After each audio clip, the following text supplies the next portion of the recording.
Are Poisoned Wind Mortars any good in patch 6.2.2? Now, see, Skaven are only supposed to have 2 pieces of artillery, and both are pretty good for what they do. Mortars are a tier 4 building recruited 3rd piece of artillery in effect, just technically a weapons team.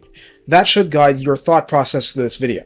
They're not Ratling Gunners, they're artillery! On 2 paws. Let's calibrate our understanding. Recruited for 1100 gold and 275 upkeep. This is another unit Ikit Claw gives no upkeep reductions to, but he might want a couple regardless. On Ultra Scale, you get 12 entities with 3,936 health, so the same kind of health as Rattling Guns, but spread among far fewer entities. Given that Armor 70 is only decent, Leadership 50 is middling at best, Speed 38 and Charge Speed 45 is not inferior to other weapons teams, except Jazea's, so they can get around far better than plodding Plague Claw catapults. Melee attack 14 is particularly despairing, attack interval 4.3 no solace, no melee splash. Melee defense 16 won't stop much. Weapon strength 18 is split base 14 and armor piercing 4, so consider melee effectively non-existent. Charge bonus is 2 and mass is 150 at this low number of entities. A giant can punt them straight into the end times. Ammunition begins at the low-seeming 14 rounds, but you have 12 entities that will be firing 14 each, assuming you don't lose any. Range is 250 or a good deal lower than a Plague Claw. Missile damage is given as 59, with magical attack and inflicting the Poisoned Wind effect for 12 to 25 damage as a dot. The point being, you can inflict this dot at much further ranges than Globadiers, potentially far safer to your own troops. Ahem, potentially. An unlucky enemy being struck directly takes 8 base and 46 armor-piercing damage. Detonation radius 6 is definitely mortar-like, base 12 and AP 16 within that radius. Remember, 12 entities firing. Reload time is 14 seconds, total accuracy starts at the standard 20, calibration distance of 175, meaning that they will get extra wonky past that range. Calibration area 300, which is modified by the accuracy, meaning they have pretty wonky spread. I'm not sure how this would work in practice, but in principle this shell has a small multi-target penetration size, and can damage 4 targets after the first before exploding, or more likely passing through a clump of models and hitting the ground.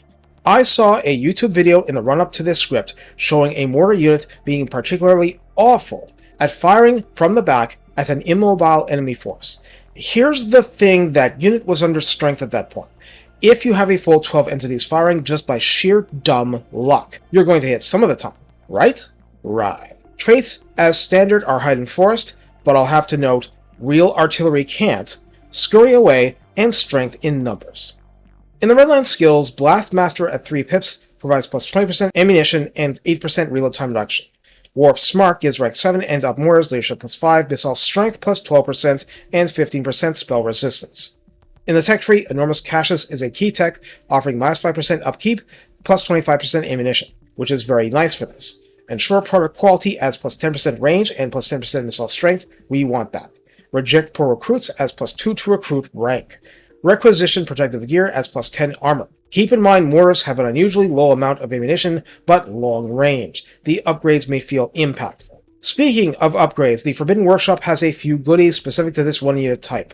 If you haven't seen my video, PSA, scroll down and you'll see the part for mortars. Trust me, it's actually there. You just don't see it.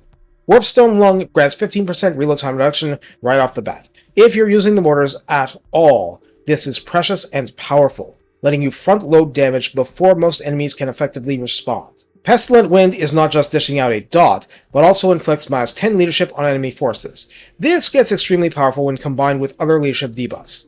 Finally, Iris of the Chaos Moon adds plus 12% range, and given that this unit has to deal with all kinds of long-range harassment fire potentially, being able to get the first few shots off on the enemy uninterrupted is a big help. Ushabti Great Bows would be an example of a unit mortars hate to fight because of similar range, low entity count, and big AP bow damage. So how do we use Poisoned Wind mortars? As I've emphasized, this unit is honorary artillery. It's trying to spread the dot around using its inaccuracy, not simply suffering from it. Since in many cases, it can deliver its damage with complete impunity, it has to try and maximize the damage while remaining out of reach, which unfortunately has the effect of compromising its accuracy further. Anything that slows down or stops the enemy is going to help break apart blobs, so we immediately think of rattling guns and warp grinders. Vermintide summons, of course, are another way, with Menace Belows serving as a substitute. Hero and single entity blocking helps too. Anyway, other than that, remember the damage is still armor piercing, tilted, and detonation radius 6 is quite strong.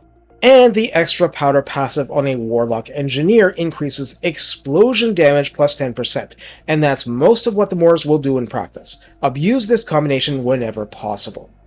You absolutely can't rely on Mortars to end a fight, particularly, and I probably cut out a bunch of this dead space in the videos, but they're really bad at firing at targets that are fairly close to them. It's a very high arc, and they need distance to make those shots. But you can rely on them to pile up damage with less risk and effort, at least until the lines close, and turn things in your favor early. What you really want to do is walk an annoyed enemy into kill zones. That's what other weapons teams are for, and if you're boosting one, you're boosting all, except possibly war grinders, and the skill for that boosts your real artillery and war machines. Try the Mortars, they do a different thing than the other artillery, and the arc is, like I said, much higher than those other ones have, which can be a huge advantage in difficult terrain at times. Certain settlement maps, not so much. Take care and have fun providing some radioactive additives to the enemy's diet. It is most definitely not healthy.